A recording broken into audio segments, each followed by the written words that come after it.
Como lidar com filhos rebeldes, sejam eles pequenininhos ou adolescentes? Meu vídeo de hoje é sobre isso. Curta, comente, se inscreva, senão eu vou fazer birra aqui, gente. Bora pro vídeo. Muitos pais, eles não querem fazer o que é realmente necessário para que realmente haja uma mudança na vida de seus filhos. Vou dar um exemplo para vocês. Uma vez eu aconselhava uma família que tinham várias crianças e os meninos eram terríveis, as crianças eram terríveis. Mas eu notava que os pais, é como se a família deles fosse uma casa.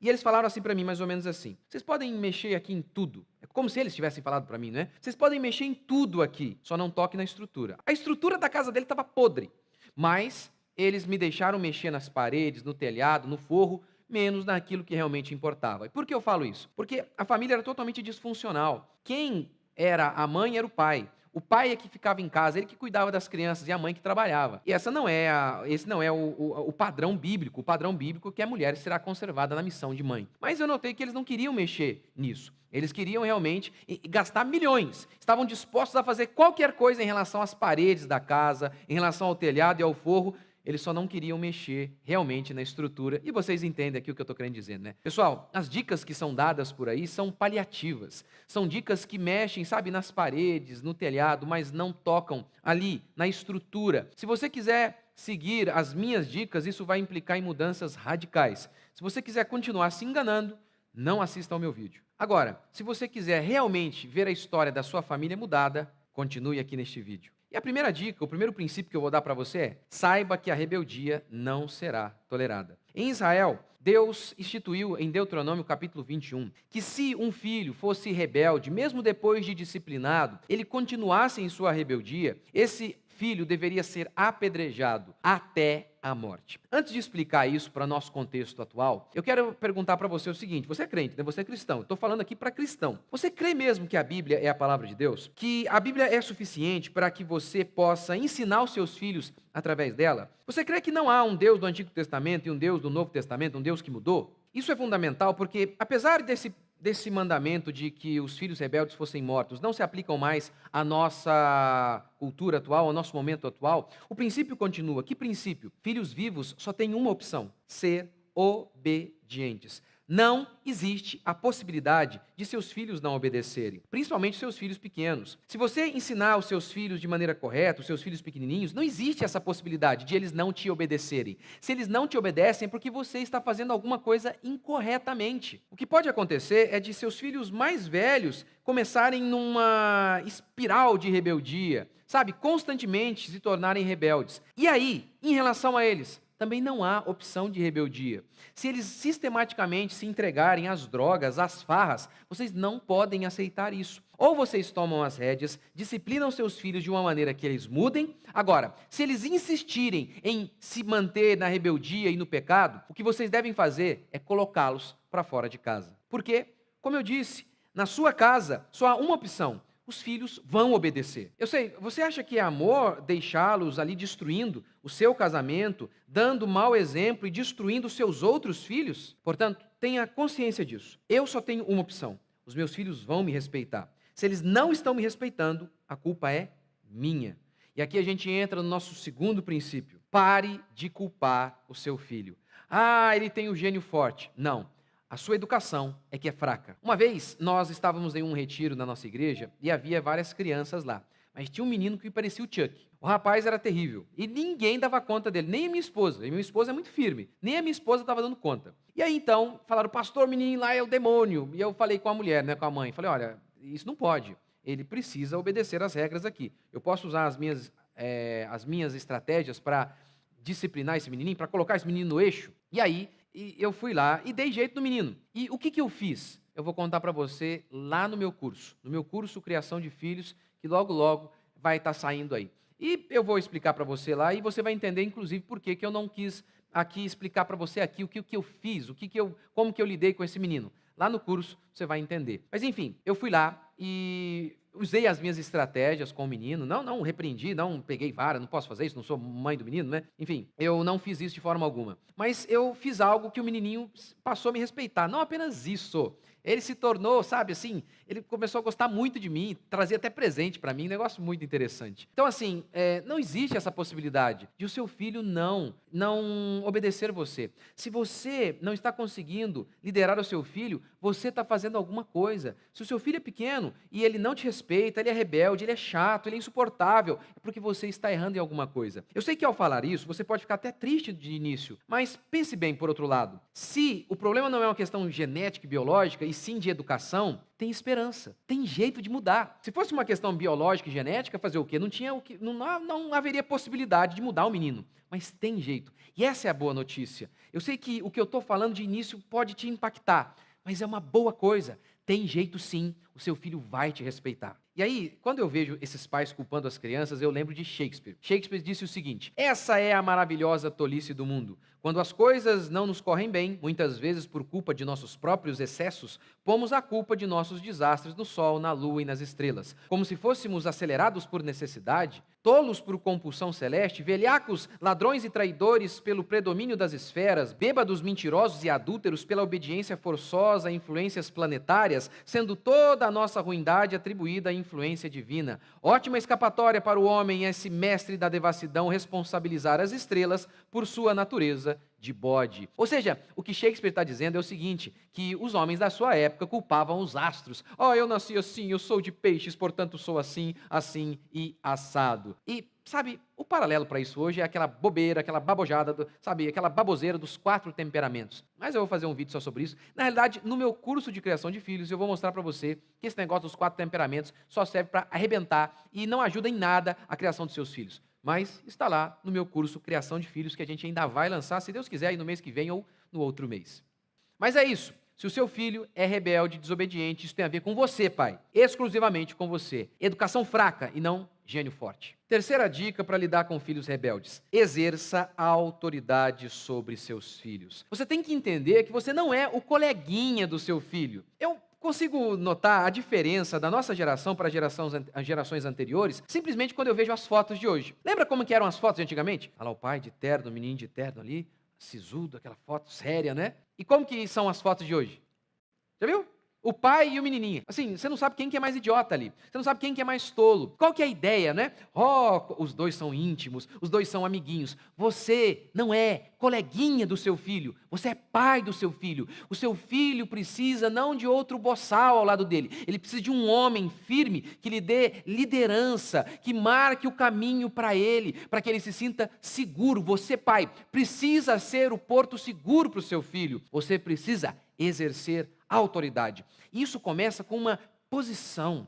Você tem que se colocar como, como de fato o que você é, pai, líder de sua casa. Seu filho precisa respeitar você. Veja, a Bíblia declara que Sara obedeceu a Abraão, chamando-o de Senhor. Note como que a obediência estava intimamente relacionada ao modo como você tratava a autoridade. Portanto, o seu filho precisa chamar você de Senhor. O seu filho não pode tratar você como velho, humano e com desrespeito, como se fosse coleguinhas. Não, isso é fundamental para que ele te respeite. E por quê? Quem não te respeita não te obedece. Ele precisa te obedecer não para que você se sinta bem, mas para que ele sobreviva. Sim. Por exemplo, se você fala para o seu filho, filho, não passe aqui, não passe, há uma linha aqui, não passe para lá. Por quê? Há um precipício lá. Está vendo? Obedecer você vai implicar na salvação da vida dele. Seu filho precisa obedecer você, não para que você se sinta bem, mas para que a vida dele seja preservada. Eu lembro que quando nós morávamos num prédio, e nós na época não tínhamos ainda colocado aquela cerca, de proteção. Nem chegamos a colocar, uma imprudência. Hoje a gente tem. Mas na época a gente não tinha. E o que eu falei para meu filho? Se você passar daqui, você vai morrer. Então você não pode passar. Se você passar dessa linha aqui, que era a sacada, né? Apesar que a sacada era muito alta. Olha, se você passar dessa sacada aqui, você entrar aqui nessa sacada, você vai ser duramente repreendido. E foi isso que eu falei para ele. E ele me respeitava muito. E por isso ele está vivo. É importantíssimo que o seu filho te obedeça. E para isso você precisa exercer autoridade. Essa bobajada que tem sido ensinada hoje, né? Vários pais, oi, como que eu sou amiguinho do meu filho? Veja bem, a Bíblia declara que a intimidade do Senhor é para aqueles que o temem. Engraçado porque eles reproduzem isso em relação até a Deus, né? Chamam Deus de você, meu parça e por aí vai. Estão quase imitando a Xuxa, né? O homem lá de cima. Olha o que o texto declara, a intimidade do Senhor é para aqueles que o temem. Veja bem, o seu filho precisa te obedecer. Ele ter reverência a você, isso de modo algum o distancia de você. Pelo contrário, se o seu filho ver em você um coleguinha de escola, é aí que você vai se distanciar de seu filho. A vida, ela é feita de autoridades. Sabe, em todos os ambientes, o seu filho ele vai precisar obedecer a autoridades, seja no trabalho, na escola, na igreja e até num jogo de futebol, por exemplo. Eu joguei bola a minha vida toda, né? E eu lembro, às vezes eu chegava em algum lugar e eu era bom de bola, gente. Eu era bom de bola. Costumava, na maioria das vezes, ser um dos melhores ali do time ali. E aí eu chegava em algum lugar e eu sabia que eu era bom de bola. Mas eu chegava a primeira vez no lugar, eu não podia colocar minhas regras. Eu tinha que submeter a autoridade. Quem era o melhor ali? Quem que mandava? E eu me submetia. Porque até eu conquistar o meu lugar, até que eu conquistasse o meu espaço. Então, eu sempre tive essa noção de hierarquia, até num jogo de futebol. Por quê? Se eu chegasse lá e falasse, eu jogo bem, ninguém ia gostar de mim. Mas se eu respeitasse a hierarquia e fosse provando dia após dia, tanto por meio do meu relacionamento com as pessoas, tratando bem as pessoas, e por meio do futebol, as pessoas iam gostando de mim. E aí, o que acontecia muitas vezes? Elas mesmas chegavam e davam para mim a camisa, o colete, né? Em jogo de amador, é assim que funciona, né? A gente vai escolher o time. E aí davam lá o colete para mim de cara. Tá aqui, Rodrigo, escolhe aí o colete. Depois de algumas semanas que eu havia chegado ali naquele ambiente novo. Por quê? Porque eu respeitava a autoridade. Então, se o seu filho não te respeita, ele não vai respeitar nenhum tipo de autoridade. Pode ter certeza, ele não vai avançar na vida. É fundamental que o seu filho te obedeça. Para isso, exerça a autoridade. E isso começa com uma posição. Exerça uma posição. Não seja como esses pais de hoje, molengas e frouxos. Exerça a autoridade de homem. E você, mãe, também exerça a autoridade firme na sua casa. Quarto princípio, quarta dica para lidar com filhos rebeldes. Mães, voltem para casa. A Bíblia declara que a mulher vai ser conservada na missão de mãe. Mas o problema é que as mães não estão em casa. Elas não estão cumprindo essa missão.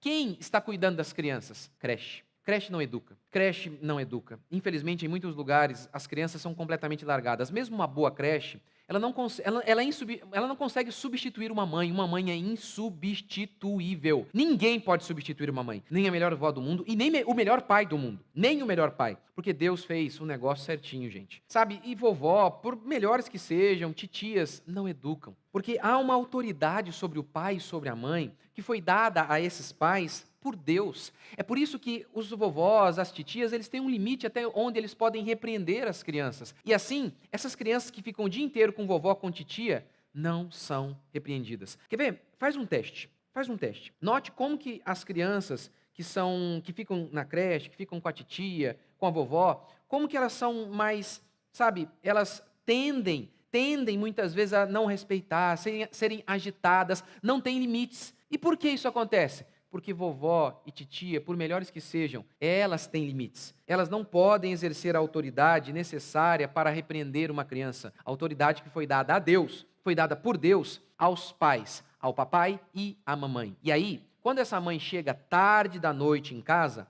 ela fica culpada, ela se sente culpada, e aí então ela faz tudo o que a criança quer. Ou seja, durante o dia, a vovó e a titia não repreenderam corretamente a criança. Durante a noite, papai também não. A mamãe também não, porque a mamãe está culpada demais para repreender a criança. Já que já fiquei fora o dia inteiro e agora os momentos que eu vou ficar com meu filho, eu vou ficar repreendendo? Então não repreende. Por isso essas crianças não têm limites. Eu sei que talvez você possa estar fazendo assim, mas pastor, você possa estar dizendo, pastor, mas eu não posso. E você possa pensar que eu esteja sendo muito insensível. Eu não estou, eu sei da realidade brasileira. Agora, o que eu acredito é que você deve lembrar de uma coisa. Por mais que você tenha uma necessidade, e você diga, pastor, o mundo mudou, mas o seu filho não. As crianças continuam tendo as suas necessidades. Portanto, o que eu acredito é que o seu trabalho deve se adequar aos seus filhos, e não os seus filhos se adequarem ao seu trabalho. E aí, primeira coisa que a gente deve entender em relação a esse assunto, é função do homem sustentar a casa. Eu sei que hoje, muitos homens até se acomodam nisso, né? Na mulher ajudando. Mas a Bíblia declara, desde Gênesis, lembra lá em Gênesis, quando Deus amaldiçoou o homem e a mulher? Ali Deus já dá, assim, a definição clara da função de cada um. Deus amaldiçoa a maternidade da mulher, Deus amaldiçoa o trabalho. E no Novo Testamento as coisas não mudam, não. Paulo, ele diz que a função do marido é alimentar a sua esposa. Ou seja, é função do homem prover os recursos para a sua esposa. Por quê? Porque esse é o melhor ordenamento, o melhor arranjo para as crianças. Desse modo, as mães podem se dedicar integralmente às crianças. Olha, houve um êxodo dos lares. As mulheres saíram de casa e acham que isso não terá nenhuma implicação. Terá sim. E aí, mais uma vez, eu volto lá no meu comecinho, né, do meu vídeo. Muitos pais hoje, eles querem um monte de dicas, mas não querem mexer na estrutura. Não querem, eles estão dispostos a pagar horrores em cursos, em dicas, mas eles estão dispostos a gastar milhões nas paredes, mas não querem mexer na estrutura. Meu conselho para você é, volte para casa.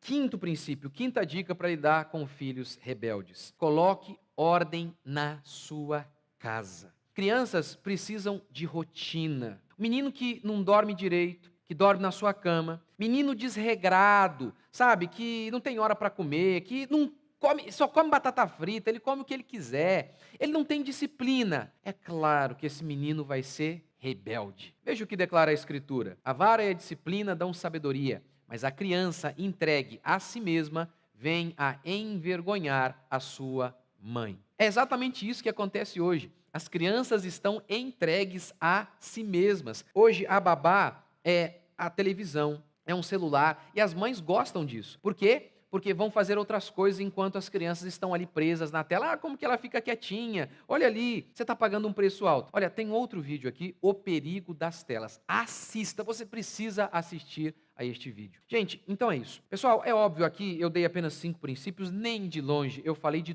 tudo aquilo que você precisa ouvir em relação aos seus filhos. Mesmo porque muitas coisas são, sabe, eu preciso de muito tempo para explicar, para falar apenas de um princípio. Olha, faça isso aqui. Eu preciso explicar muitas outras coisas para te convencer, para que você realmente entenda. Puxa, isso que o pastor falou faz todo sentido. Então, é por isso que eu estou aqui fazendo esse vídeo e te convidando. Adquira o meu curso Criação de Filhos, que eu vou lançar daqui a alguns meses, talvez no máximo aí 2 meses. Olha, eu noto hoje como que os pais estão completamente perdidos. Como que muitos princípios mundanos entraram nas casas dos cristãos. Inclusive, sabe, de muitos pastores que são infinitamente melhores do que eu. São muito mais sábios do que eu.